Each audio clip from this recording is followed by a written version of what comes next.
جی بسم اللہ الرحمن الرحیم ایاک نعبد و ایاک نستعین. میری آواز آ رہی ہے؟ جی بالکل صاف الحمدللہ. جی شکریہ مہربانی. جی پہلے تو سب سے پہلے میں آپ تمام لوگوں کا شکریہ ادا کرتا ہوں کہ آپ نے اتنی کاوش کی ماشاءاللہ.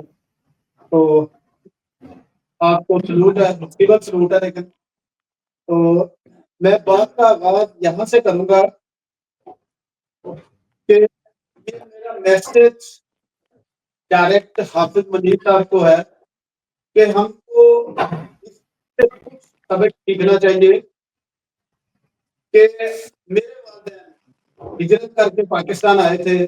جب وہ داستان سناتے تھے اس کو مسئلہ کیا تھا ان کو وہاں پہ؟ ان کو مسئلہ یہ تھا کہ وہاں پہ تو ان کو نہ تو مذہبی آزادی کے تحت کچھ فنکشن کرنے دیتے تھے، نہ ہی وہاں پہ کچھ انسانیت کا خیال تھا، نہ ہی وہاں پہ ہمارے ماؤں بہنوں بیٹیوں کی عزت کا خیال تھا. وہی کام آج یہ حافظ منیر صاحب کر رہے ہیں. وہاں سے علیحدہ ہونے کا میرا یہ آج پوائنٹ ہے. اگر آپ لوگ میری یہ آواز انڈیا کے لوگوں تک بھی پہنچا سکتے ہیں کہ انڈیا سے بھی سوال کریں کہ ہم لوگ کیوں علیحدہ ہوئے تھے. ہمیں وہاں ہمارے حقوق نہیں دیے جا رہے تھے، ہماری وہاں عزت نفس بحال نہیں تھی. ہمیں وہاں ایک جیسے کہتے ہیں 2 نمبر کے شہر یہ ٹریٹ کیا جا رہا تھا کہ ہم ایک کیا اس کو کہتے ہیں کہ لوگ تھے. ٹھیک ہے، تو یہ سبق میرا خیال ہے کہ یہ حافظ صاحب کو اس سے سیکھنا چاہیے. اور انڈیا کے جو لوگ ہمارے کسی نہ کسی طریقے سے ہمارا میسج یا ہمارا میڈیا کے لوگ ان سے سوال کریں کہ اگر آج بھی آپ یہاں جو کر رہے ہیں پاکستان میں، ہم علیحدہ اس لیے ہوئے تھے کہ ہمیں وہاں انسانی حقوق کی خلاف ورزیوں کے خلاف بولنے بھی نہیں دیا جا رہا تھا، تو ہم علیحدہ ہو گئے. یہاں ہم علیحدہ ہیں تو یہاں ہمارے اوپر حافظ صاحب مسلط کر دیے گئے ہیں کہ جو کہ یہاں پہ بھی ہماری نہ ماؤں بہنوں کی کوئی رسپیکٹ ہے، نہ ہماری چادر چار دیواری کی کوئی رسپیکٹ ہے. تو میرا حافظ صاحب کو یہ پیغام ہے، خدا کا خوف کریں، ہسٹری سے کچھ تھوڑے سے عقل کے ناخن لے لیں. میں زیادہ سخت الفاظ بولنے لگا تھا لیکن یہاں ہماری مائیں بہنیں بیٹھی ہیں. تو میں اتنا ہی کہوں گا کہ حافظ صاحب آج کے دن سے کہ آپ نے 2 سال ہو گئے یہ جو ڈرامہ رچایا تھا، پوری دنیا کو پتا چل چکا ہے یہ آپ نے ڈرامہ رچایا تھا. اور ایک دنیا کے یقین مانے ہم یہاں جرمنی میں بیٹھے ہیں، ہم ترکش مسجدوں میں جاتے ہیں، وہ لوگ خان صاحب کو اپنا لیڈر مانتے ہیں اور ہمیں وہ کہتے ہیں کہ آپ لوگ کیا کر رہے ہیں، باہر کیوں نہیں نکل رہے، اپنے لیڈر کو باہر نکالیں. تو میری آپ سب سے درخواست ہے، جہاں تک میری یہ آواز جا سکتی ہے میں آپ سب سے درخواست کروں گا کہ ایک تو جنگ کے جس ماحول میں، تاکہ آپ لوگ ماشاءاللہ عارف بھائی بیٹھے ہیں، دوسرے جو لوگ جن کا میڈیا سے تعلق ہے، میں ان سے خاص کر کے ریکویسٹ کروں گا کہ انڈیا کے لوگوں سے پوچھیں جو وہاں کے لوگ انسانی حقوق کی تحفظ کے لیے جنگ لڑ رہے ہیں کہ آپ کا ملک علیحدہ کیوں ہوا تھا، کیوں ملک ٹوٹا تھا، کہ وہاں بھی یہی کسب کر رہے تھے.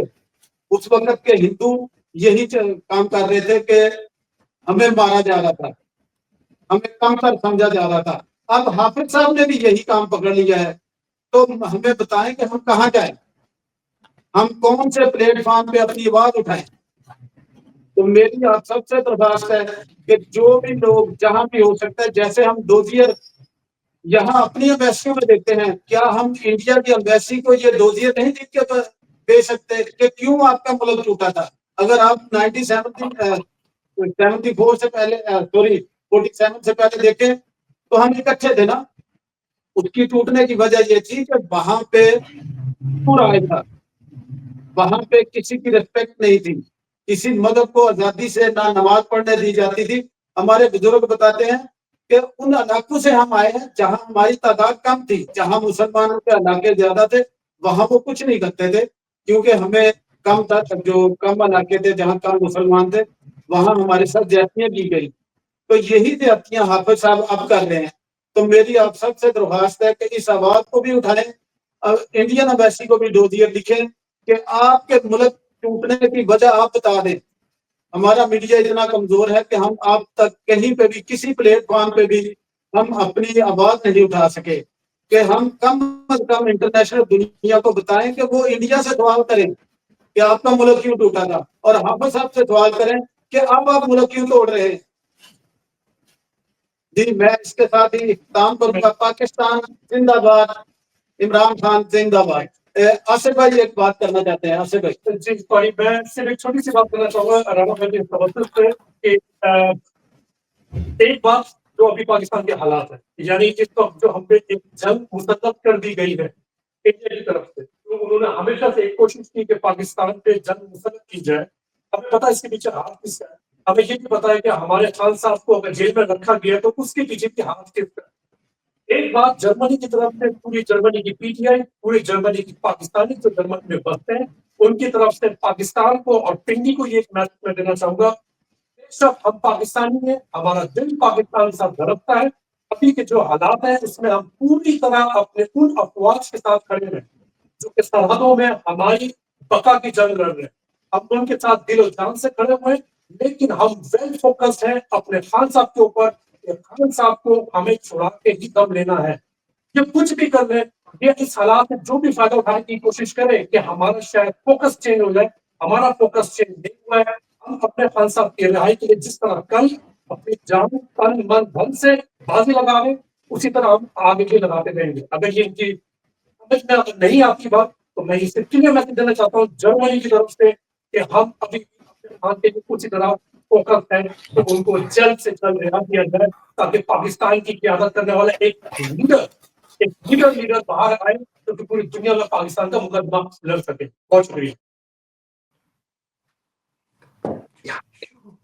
جی السلام علیکم. جی بات تو ہم نے کر لی، میں چھوٹی سی بات یہ کرنی چاہ رہا تھا کہ یہ جہاں آج ہم بیٹھے ہیں یہ ہمارا نمان بھائی ہمارے ساتھ بیٹھے ہیں، انہوں نے یہ دفتر ڈونیٹ کر دیا تھا تحریک انصاف کو.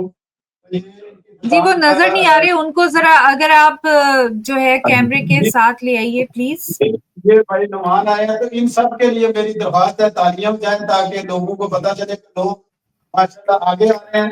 تو انہوں نے یہ جناب کمرہ پیٹیے ڈونیٹ کر دیا ہے.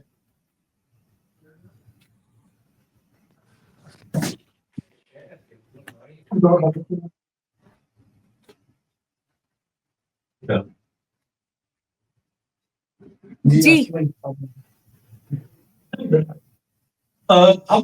جی آصف صاحب آپ کیمرے میں نہیں آ رہے. آصف صاحب آپ کیمرے میں نہیں آ رہے. کیمرے میں 4 چیئر ہم دیکھ سکتے ہیں. جی please. Okay I am sorry کیونکہ میں اتنا کوئی زوم نہیں ہے کہ ہم اس کو اتنا زوم آؤٹ کر سکیں.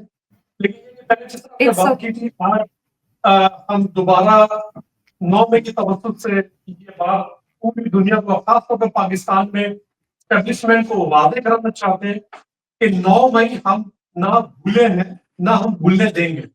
ہم اس وقت تک اسٹینڈ لے کے رہیں گے جب تک ہمارے خان کو باعزت بری نہ کر دیا جائے، ہمارا چھینا ہوا مینڈیٹ ہمیں واپس نہ کر دیا جائے، اور ایک پاکستان کی سب سے بڑی جماعت جس کی 90% سے زیادہ فالوورز ہیں، جس کو 90% سے زیادہ ووٹ ملا ہے، اس کو حکومت نہ دی جائے جب تک خان صاحب کو رہا نہیں کرتے. ابھی سب سے بڑا ہمارا کنسرن جو ہے وہ یہ ہے کہ خان صاحب کو آج 6 ہفتے یا 7 ہفتے ہو چکے ہیں کسی سے ملنے نہیں دیا جاتا.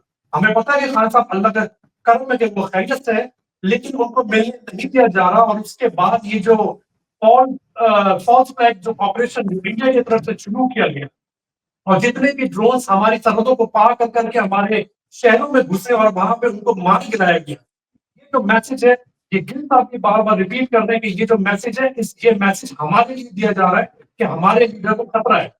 کل کو یہ کوئی بھی ایسا ایڈونچر کر کے خان صاحب کی جان کو خطرے میں ڈال کے یہ بعد میں یہ کہہ سکتے ہیں کہ یہ تو انڈیا نے کیا. لہٰذا پاکستان کی عوام سے ہماری درخواست ہے کہ یہ اب وہ ٹائم آیا ہے کہ ہمیں اب ایک ہو کے ایک قوم ہو کے باہر نکلنا ہوگا. ہمیں اپنے خان کو فوری طور پہ ان کے سنمی سے جو انہوں نے غیر قانونی طور پہ ہمارے خان صاحب کو قید کیا ہوا ہے اس کو چھڑانا ہوگا. یہ ہمیں اس میں جو کہ تمام چیزوں کے پیچھے اس کا ہاتھ ہے ان کی ہمیں مذمت کرنی پڑے یا جو بھی کچھ کرنا پڑے ہمیں اب یہ فیصلہ کرنا ہوگا بحیثیت قوم کہ ہمیں باہر نکلنا ہے اور ہمیں اپنے خان کو چھڑانا ہوگا. جو بھی کچھ یہ ہو رہا ہے ہم پاکستانی قوم اس وقت تک دل اور جان سے ان کے ساتھ نہیں کھڑے ہوں گے جب تک کہ ہمارے خان کو یہ باہر نہیں نکالتے. لہذا میری تمام پاکستانیوں سے صرف اور صرف ایک درخواست ہے کہ ایک قوم بنو, اور یہ قوم بھی تمہیں عمران خان نے بنایا ہے, اور اب ایک قوم بن کے قوم کا مظاہرہ کرو, باہر نکلو اور اپنے لیڈر کو چھڑواؤ, ورنہ اس طرح کے فالس فلیگ ہمیشہ اور چند مہینوں کے بعد پاکستان پہ مسلط کر دیا جائے گا, جس کے تحت پھر پاکستان میں پھر طرح کے کوئی نہ کوئی حملہ کر دیا جائے گا. یہ چیزیں بہت ہوئی, ہمیں ویسے قوم باہر نکلنا ہوگا. بہت شکریہ. Over to you. Imran Khan. اور عمران اچھا سب اپنے آپ کو پہلے انمیوٹ کر لیں کیونکہ کسی کی آواز نہیں آ پا رہی, سب میوٹ ہیں, سب میوٹ ہوئے. خان تیرے جانثار بے شمار, خان تیرے جانثار فرانس از میوٹ, آئرلینڈ از میوٹ,